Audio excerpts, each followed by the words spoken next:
हमारे वेदों से लेकर के, उपनिषदों से लेकर के और सब महापुरुषों ने, स्वामी विवेकानंद तो कहते हैं जिसके जिंदगी में आशा उत्साह उसका जीवन, और जिसके जीवन में आशा और उत्साह खत्म हो जाता है वो जिंदा ही मर जाता है। इसलिए वेदों में भी ऐसे ही मंत्र बार बार आते हैं। अग्नि ही अस्मि जन्मनाथ जात वेदा घृतम में चक्षु अमृतम वासन अर्घ श्रद्धात रजसो विमान अजस्रो घर्म अभिरस्मि नाम कृतम में दक्षिणे हस्ते जयो में सव्य आहिता अहम इंद्रौ न पराजिज्ञ, मैं कभी पराजित होने वाला नहीं हूँ। मेरे दाएं हाथ में मेरा कर्म है और बाएं हाथ में मेरी विजय है। मैं इस धरती के ऊपर एक जलता हुआ अंगारा हूँ, चिराग हूँ। मैं सारे अंधेरों को मिटाने वाला सूरज हूँ। इस धरती की तो बात क्या, मैं त्रिलोकी पर विजय पा सकता हूँ। ऐसा ऊंचा संकल्प हमारा होना चाहिए। आज यही चर्चा कर रहे थे सुबह के योग सत्र में कि एक जागृत महापुरुष हजारों लाखों करोड़ों को जगा देता है। भगवान राम, भगवान कृष्ण, भगवान शिव, हनुमान जी, राम कृष्ण, गौतम कपिल महर्षि पाणिनि, पत्र भगवान बुद्ध, महावीर, गुरु नानक देव, गुरु गोविंद सिंह, स्वामी विवेकानंद, महर्षि दयानंद श्री अरविंद, ये जागृत महापुरुष थे। और एक एक मानव में जो महामानव होने का सामर्थ्य है वो योग से, सत्संग से, प्रेरणाओं से, उसी को अलग अलग ये जितने भी इंस्टीट्यूशंस हैं, घर, समाज और ये पूरा संस्थान, जो भी संसार हमें सिखाता है तो हमें भीतर से जागृत करता है। अपने मन में, अपने चित्त में, अपनी चेतना में उन भावों को संजोए हुए हैं कि हमें बहुत कुछ आगे करना है और उसको एक परिणाम तक पहुंचाना है। श्री वरुण आर्य जी, जिनके बारे में मैंने कहा कि देश और दुनिया में जिनकी बहुत प्रतिष्ठा है और बहुत ऊंचा संकल्प है कि हम कुछ करके जाएं अपने वतन के लिए, जो भी हमारा सामर्थ्य है एक क्षण बिना गंवाए, और संघर्षों के बीच में हमें सत्य पथ पर आगे बढ़ते जाना है और कुछ करना है। और वो हमेशा एक बात को कहते हैं, जब मेरी पहली बार उनसे बात हुई, कि हमें वो जो भी काम करें हमें उसको परिणाम तक, कंक्लूजन तक पहुंचाना है। जब तक हमारा काम परिणाम तक नहीं पहुंचेगा तब तक हमारे करने का कोई प्रयोजन नहीं है, फिर तो नहीं करें तो ही अच्छा है। तो एक बार भाई वरुण आर्य जी का सबके ओर से बहुत बहुत अभिनंदन है, जिन्होंने शून्य से अपने जीवन में शिखर आरोहण किया है। मैंने कहा गांव से बाहर निकल करके पूरे विश्व में अपनी एक प्रतिष्ठा, एक धाक जो है उन्होंने जमाई है। भाई वरुण जी को सबको प्रेरित करने के लिए, सबको प्रेरणा, आशीर्वाद और मार्गदर्शन देने के लिए मैं आमंत्रित करता हूं। एक बार आप सबकी जोरदार करताल ध्वनि के बीच, अभिनंदन के बीच। आदरणीय स्वामी जी, बहनों, भाइयों और मित्रों, ये मेरी मैं दूसरी बार यहाँ पर पातंजलि में आया हूँ और स्वामी जी से मेरी ये तीसरी भेंट है। एक अंग्रेजी में पहले, एक बहुत साल पहले एक पिक्चर थी, close encounter of the third kind. हम जब कोई रिश्ता करते हैं तो पहले लड़की के बारे में कुछ मालूम करते हैं, दूसरी बार उससे मिलते हैं और तीसरी बार शादी हो जाती है। तो ये स्वामी जी के साथ में मेरा तीसरा ये पड़ाव है।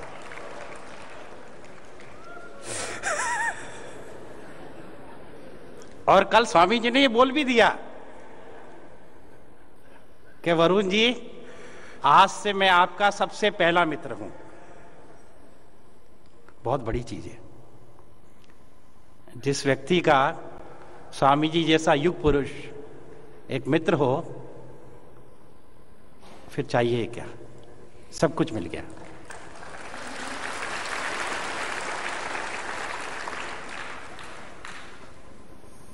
आज स्वामी जी ने देश और विदेश में यश, प्रतिष्ठा, नाम कमाया है तीन चीजों में, योग, आयुर्वेद और स्वदेशी। लेकिन इनका जो वास्तविक मंजिल जो इनकी है वह है भारत का विकास, भारत को वापस सोने की एक चिड़िया बनाना।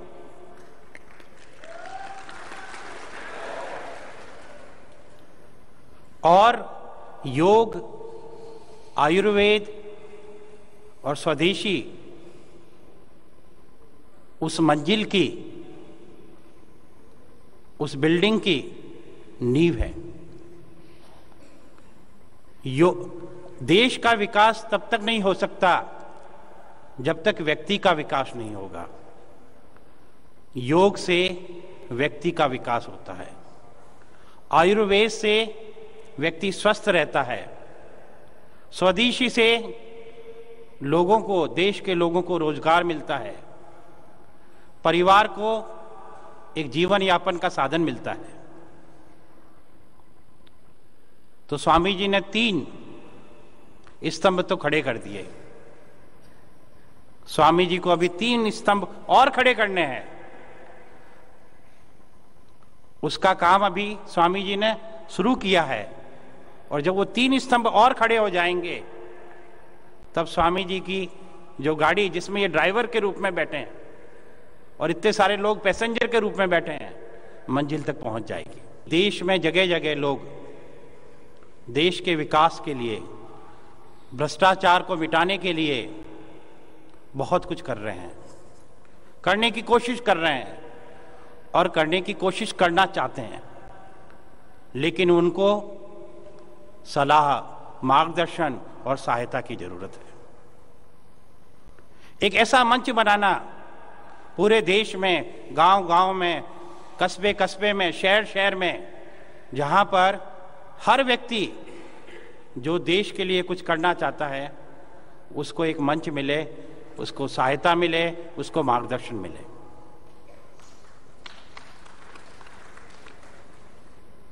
पिछले महीने मेरे को CII, देश के औद्योगिक समूह की एक बहुत ही प्रतिष्ठित इकाई समूह है, कन्फेडरेशन ऑफ इंडियन इंडस्ट्री, तो चंडीगढ़ में उन्होंने मेरे को बुलाया वहाँ भाषण देने के लिए शिक्षा के ऊपर।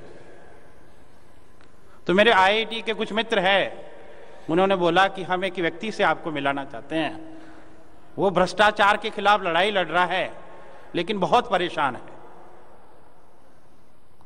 तो बोले कहाँ मिलना चाहोगे उससे?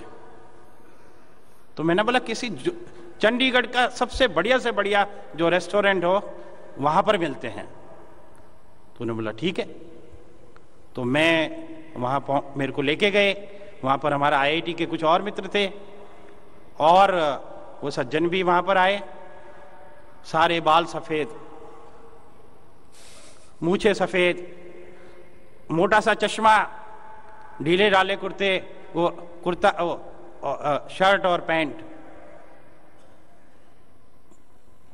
आते बोले जी बहुत परेशान हूं, भ्रष्टाचार की लड़ाई लड़ रहा हूं, परिवार दुखी है, मित्र दुखी है, रिश्तेदार दुखी है और मैं भी दुखी हूं। तो मैंने तो सबसे पहले बोला, मैं कि भाई कोई तुम्हारी बहुत मनपसंद चीज है जो कि तुमने बहुत टाइम से खाई नहीं? जो बोले राज कचौड़ी नहीं खाई जी, और राज कचौड़ी मेरी मनपसंद चीज है। तो मैंने बोला सबके लिए राज कचौड़ी मंगाओ जी। मैं कहा भाई तू भी खा, हम भी खाए। तो मैं कि भाई क्या परेशानी है? तो बोले मैं हमारे संस्था, सरकारी संस्था, उसका जो डायरेक्टर है वो 300 करोड़ खा गया और बोले मैं कोशिश कर रहा हूं उससे लड़ाई, कोर्ट में केस किए, और हर जगह परेशानी हो रही है, और वो तो बंदा आता है बहुत खुश रहता है और मैं उसकी खुशी देख के मैं दुख हो जाता हूं कि मैं इतनी लड़ाई लड़ रहा हूं, ये पैसा खा रहा है, फिर भी ये खुशी है और मैं इतना दुखी हूं। तो मैंने बोला प्रॉब्लम तो अपनी जगह बिल्कुल सही है। तो बोले मेरे दोस्त कह रहे हैं कि ये सब छोड़, ये सब लड़ाई लड़ना भ्रष्टाचार के खिलाफ, और अपना काम कर। हमको जो भी काम जिंदगी में करें, बहुत जरूरी है कि हम उसका आनंद लेवें।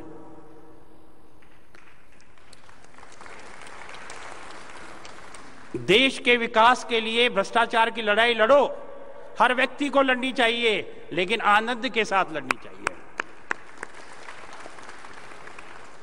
उसका पूरा आनंद लो। अगर आप दुखी होके लड़ोगे तो जिसके खिलाफ लड़ रहे हो उसको आनंद मिलेगा, और अगर आप आनंद लेके लड़ोगे तो वो दुखी होगा। फिर मैंने बोला आजकल जगह जगह पर लेजर सर्जरी के क्लिनिक, हॉस्पिटल बन गए हैं। मैं अपने आंखों का लेजर सर्जरी करा। मेरे मित्र यहां बैठे हैं, डॉक्टर रूप सिंह डॉक्टर है, तो मैं लेजर सर्जरी करा। और मैं कि ये ढीले ढाले है ना, तू ये शर्ट पैंट पहनता है ना, ये बंद कर, अच्छा खासा टी शर्ट पहन, जीन्स पहन, गोगल्स लगा और फिर ऑफिस जा। एक सप्ताह बाद उसका फोन आया कि वरुण जी मैंने बाल भी काले कर दिए, मूछ भी काले करवा दिए, आंखों का ऑपरेशन भी करा दिया, और जीन्स टी शर्ट पहन के जाता हूं। सब ऑफिस में दंगे कि इसको क्या हो गया भाई। जो डायरेक्टर जिसके खिलाफ वो लड़ रहा था बहुत दुखी है। फिर मैंने उसको बोला अपने परिवार को अपने साथ रखना है, अपनी लड़ाई लड़, उसके पॉजिटिव चीज, सफलता है उनके साथ शेयर कर, विफलता उनके साथ शेयर मत कर। और उनको हर सप्ताह के एंड में जहां वो बोले वहां उनको पिक्चर दिखा, अच्छी सी खाना खिला, रिश्तेदारों के साथ में भी उनको भी ले जाओ, कभी मिलो, पिकनिक मनाओ। तो उसका फोन आया कि मेरे परिवार मेरे से बहुत खुश है जी, इतना खुश कभी भी नहीं हुआ। मित्र मेरे सारे जुड़ गए हैं, रिश्तेदार सारे जुड़ गए हैं। मैं कि तू आगे बढ़ता जा, अब सफलता तेरे कदम चुनेगी, और तू भ्रष्टाचार के खिलाफ अपनी लड़ाई और तेज कर। सप्ताह भर पहले फोन आया जी मैं हाईकोर्ट में केस जीत गया जी उसके खिलाफ।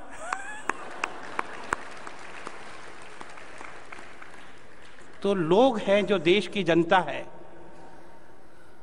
80% जनता। में हर समय कहता हूं एक मैनेजमेंट का प्रिंसिपल है, सिद्धांत है 80-20।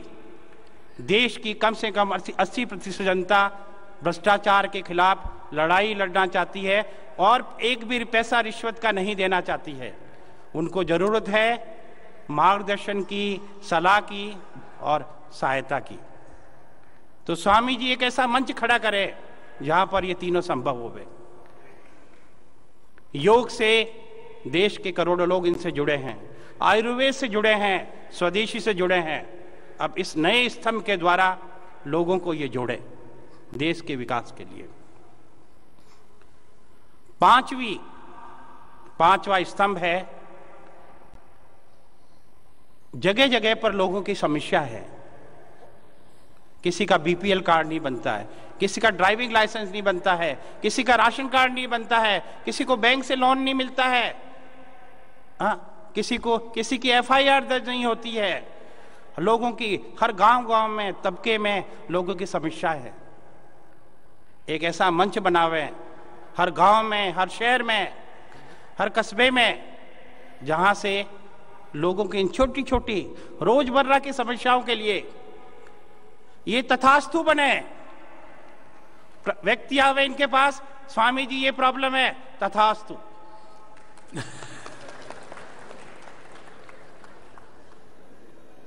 ये पांचवा स्तंभ इनको बनाना है।